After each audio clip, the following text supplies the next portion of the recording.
Hello and welcome to PondHub with Tim, the third episode in the New Pond playlist.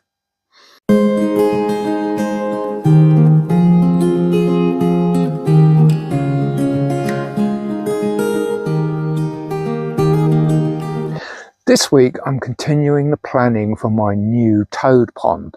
Last week I talked about the size of the pond and I decided I wanted to go deep in order to help the toads spawn, and this week I need to decide where to put my new pond. Location is one of the key important decisions that we'll make when we're planning a new pond. As we think about the location of our new pond, there are two principal issues that we need to consider. First is sunlight, and second is trees and leaf litter. Basically, when it comes to sunlight, you really want the Goldilocks zone. You want some sun and some shade. Either of each of those will be difficult for your pond. Too much sun, the water can get too hot, you'll have too much evaporation, and algae blooms will be stronger and bigger. Too little sun and the amphibians won't develop. They need sunlight to bask in order to transform from tadpoles into the newts, toads and frogs. So it's got to be a bit of both. Now, there are some people that say, you want morning sun and afternoon shade, and yeah, that would be great, but actually it doesn't really matter which end of the day, you just need some of each. The second issue that I'm considering when I'm planning the location of my pond are trees. Now, this is a real challenge at the old vicarage because our garden is surrounded by large, very beautiful, very mature trees that drop their leaves into every water body that they can conceivably find.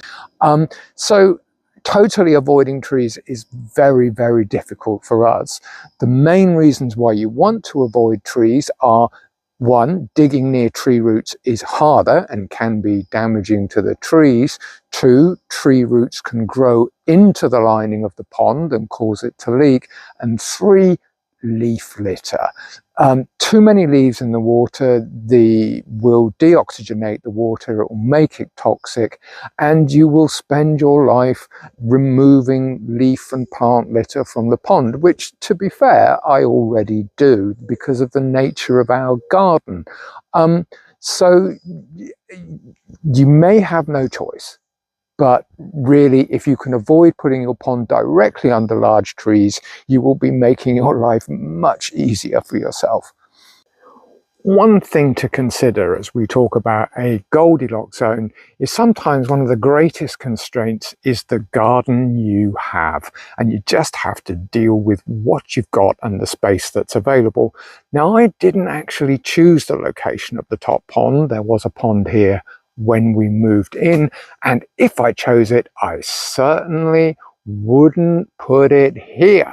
It's shady and it gets loads and loads of leaf litter, and that's why I have to spend some work on it. But that said, the top pond is a thriving environment with toads, newts, frogs, all kinds of insect larvae, and some amazing plants. So in spite of the fact that it doesn't tick all of the boxes, it certainly does well enough. Another partial issue to consider is what's near the pond that you're planning to put in. It's really important to think about habitats as part of the total garden space that they're in, rather than, you can just plop a pond anywhere and it will be fine. I was recently watching a TV series, Blood, which the key death in season 1 of Blood happens around the pond. And I must admit, the moment I saw that pond, I said, that pond is no good. It's up to no good. The problem with the pond is that it's surrounded by this large, arid death zone of concrete. It has a lip, so things may be able to get into the pond, they won't be able to get out, and there is no habitat at all around this pond, which is attractive for amphibians. So when I'm positioning my pond, I'm thinking about what's nearby. I want some growth, some cover for the amphibians, or at least what can I plant nearby? You need the capacity to be able to plant around the pond to make some cover and amphibian friendly space. So there we are, a brief guide to some of the issues that I've been considering as I decide where to locate my new pond. So that said, where am I going to put this toad pond?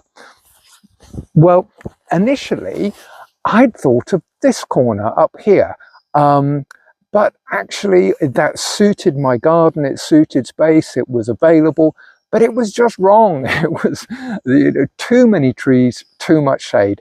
I went out different times of the day to get a sense of how much sunlight that I got here, and it's virtually none. So although I would have liked to have put a pond here, it's just not going to work. So that space is not going to go. So I chose here. This is where the new toad pond is going to go. Obviously, it's going to need a bit of work around it, a little bit of planting, and I need to start thinking about how I'm going to achieve my depth for my toads in this location. And that takes me on to the issue of construction, which I'll be dealing with in the next episode in the new pond playlist.